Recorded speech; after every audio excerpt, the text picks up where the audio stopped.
ضامن جو باندھتے ہیں وہ امام رضا علیہ السلام سے منسوب ہے، کیونکہ ضامن آہو ہیں۔ آج امام کے نام پہ جو کچھ دیں گے انشاءاللہ تعالی وہ امام آپ کو اس سے کئی گنا زیادہ پلٹا کے واپس کریں گے۔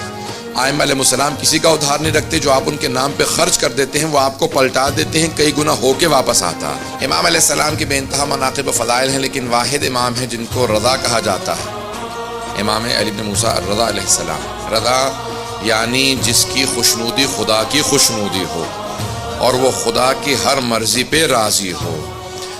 راضی برضا اللہ، جو اللہ کی ہر مرضی پہ، جو جناب سید الشہداء کا میدان کربلا میں رضن بقضائہ و تسلیما لامر جملہ ہے، اگر اس کا مصداق دیکھنا ہے تو جناب امام رضا علیہ السلام کو دیکھ لیں۔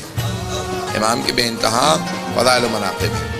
عزیزان گرامی، امام کی تاریخ کے الفاظ یہ ہیں کہ جب ایک مرتبہ مأمون ملعون جب حکومت میں آیا تو اس نے سوال کیا، جب مأمون حکومت میں آیا تو اس نے آنے کے بعد فوراً سوال کیا کہ کس کس سے میری حکومت کو خطرہ ہو سکتا ہے۔ فاضل ابن ربیع سے پوچھا تو اس نے کہا کہ 3 لوگوں سے تیری حکومت کو خطرہ ہو سکتا ہے۔ اس نے کہا میرے ذہن میں 2 تھے، تیرے ذہن میں کون کون ہے؟ کہا تیرا بھائی امین، کہا وہ تو بہت بے وقوف ہے، اسے میں راستے سے ہٹا دوں گا، قتل کروا دوں گا اس کو۔ دیکھیں، جو حکومت میں آتا ہے اور خدا کی خاطر حکومت نہ کرتا ہو وہ اپنوں کا بھی مخلص نہیں ہوتا۔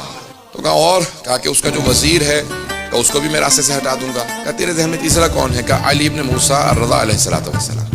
یہ کون ہے؟ ان کا میں نے نام پہلے نہیں سنا ہے۔ عزیزان گرامی، ائمہ کی ایک مظلومیت یہ ہے کہ ان کے زمانے میں افراد تھے اور انہیں نہیں جانتے تھے۔ آج سب جانتے ہیں، لیکن ان کے زمانے میں ائمہ کی مظلومیت یہ ہے کہ ان کو بالکل کارنر کر دیا گیا، ان کو بالکل اس طرح سے دور کر دیا گیا معاشرے سے کہ کوئی ان کے قریب نہ جائے۔ کہا یہ جو حکومت تمہارے پاس ہے تمہارے اجداد نے ان کے نام پہ حاصل کی تھی، ان کے نام پہ لوگوں کو دھوکہ دیا کہ ہم بھی آل رسول ہیں، کیونکہ رسول خدا کے چچا کے بیٹے تھے بنی عباس حضرت عباس کی نسل سے تھے، یعنی حضرت عباس چچا اموی رسول خدا، نہ حضرت عباس ابن علی ابن ابی طالب، حضرت علیہ السلام کے فرزند نہیں بلکہ جناب امیر کے چچا عباس۔ تو کہا ان کی نسل سے ہو، تمہارے اجداد نے ان کے نام پہ کہہ کے دھوکہ دے کے حکومت حاصل کی اور اس کے بعد پھر ان کو زندانوں میں رکھا تاکہ لوگ پہچان نہ لیں کون حقدار۔ تو اس نے کہا کہ اچھا تو یہ کیسے ہیں، دیکھنے میں کیسے ہیں، بولنے میں کیسے؟ سن رہے سب لوگ؟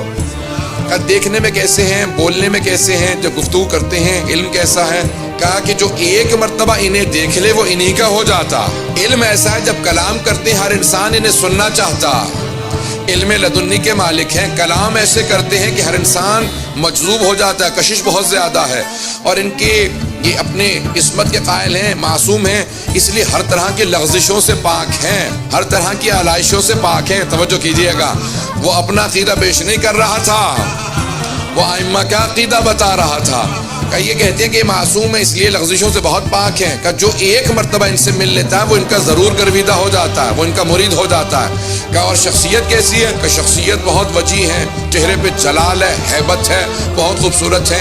کہ ایک مرتبہ تو دیکھے گا تو بھی معتقد ہو جائے گا کہ ہاں یہ واقعاً زمین کا نہیں آسمان سے نازل ہوا ہوا۔ عام ہستی نہیں ہے، تو دیکھے گا تجھے خود اندازہ ہو جائے گا۔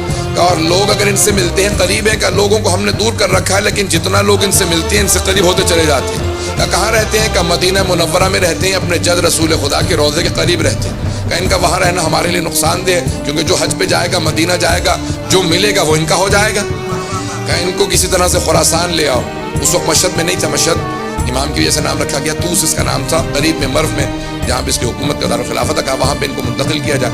کہا جاؤ جا کے ان کو وہاں سے دعوت دو اور ان کو خراسان منتقل کر دو، اور جب لے کے چلنا تو ان کو عماری میں بٹھا دینا۔ کہا عماری میں کیوں بٹھائیں؟ کہا کیونکہ تو نے تو کہا کہ جو ایک مرتبہ دیکھ لے وہ انہی کا ہو جاتا ہے، ان کو چھپا کے سفر کروانا تاکہ کوئی دیکھ نہ لے، اور شیعہ علاقوں سے مت لانا، کہیں ایسا نہ ہو انقلاب برپا ہو جائے، لوگ ہمارے خلاف بغاوت کرتے ہیں، ان کی وجہ سے ہمارے خلاف کھڑے ہو جائیں۔ کہ ان کو کافر علاقوں سے لانا یا ان علاقوں سے لانا جہاں پہ اہل بیت کے ماننے والے نہیں۔ توجہ تو ہے؟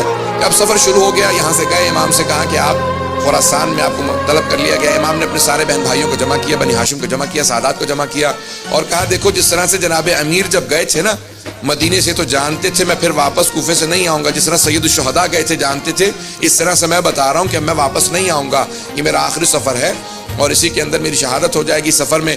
اور امام نے سب کو جمع کیا، کچھ وصیتیں کی اور چلے۔ جب سفر میں جانے لگے تو سب بہن بھائی بہت امام کے، خصوصاً حضرت معصومہ جو بہت زیادہ محبت کرتی تھی، بھائی سے ملی، سب بہنیں بھائی رونے لگے۔ امام نے کہا نہیں، آپ لوگ یہیں پہ رہیں اور بعد میں آپ لوگ کے لیے سفر ہوگا، میں جانتا ہوں۔ اور امام سفر کے لیے چلے گئے، عماری میں بٹھایا گیا، امام کو لے جایا گیا، سفر شروع ہو گیا۔ جب سفر شروع ہو گیا تو اب مختلف علاقوں سے گزر رہے تھے. جو افراد ساتھ چل رہے تھے وہ مامون کے مامور تھے، مامورین تھے جن کو امر دیا گیا تھا، حکومت کے کارندے تھے، حکومت کے کارندے تھے. لیکن سفر میں امام رضا کے تھے. جو ہم سفر رہتا ہے کسی معصوم کا تو وہ معصوم ہی کا ہو جاتا. اب سارے مامور تھے حکومت کے، لیکن جب امام کے ساتھ چلنے لگے، کسی نے امام کی عبادت کو دیکھا، کسی نے زہد کو دیکھا، کسی نے عبادت کو دیکھنے کے بعد کہا امام کا چہرہ بتا رہا ہے یہ معصوم ہے.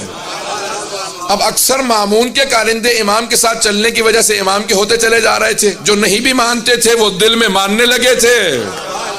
اب کئی افراد سے کہا کہ نہیں، ظاہری طور پہ کسی کو نہیں بتاؤں گا کہ میں ان کا ماننے والا ہوں، لیکن اب دل میں امام کو بعض بار دیکھتے تھے مسکراتے کا. اب مولا بھی جانتے تھے امام کہا اسے جاتا ہے جو دلوں کے بھید جانتا ہو.